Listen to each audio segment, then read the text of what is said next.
Start. Kay si Jesus Christ, tama sabi ni Angelo na siya ang palangsang sa cross para maluwas ng tanan. So, mo to. Then, ang number 2 is Musay. Secret. Pulos ay mo sa Ginoo. Pulos na ako sa Ginoo. Ay, lagi. Na-inspire ko ni God kay ginaguide ko niya sa mga ikamaayon ako, ginagaan ko niya mga sign para sa akong pag-mauna ako diri karon sa sipag ko. Then number 3, siguro ang pulos na ako ni God kay ginalagad ako siya, ginaampo na ako siya, naunta, gaan og mata.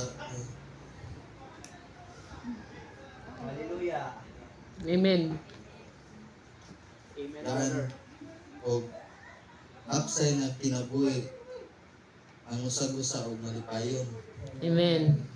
Number 4, siguro depende ras maka-appreciate sa atong ginabuhat kay dili man tanan tao same og ugali kay naiuban grateful o ungrateful mga klase-klase o batasan kada tao basta ang importante wala kay gilamangan o nakigpatas ka sa tanan. Amen. Next.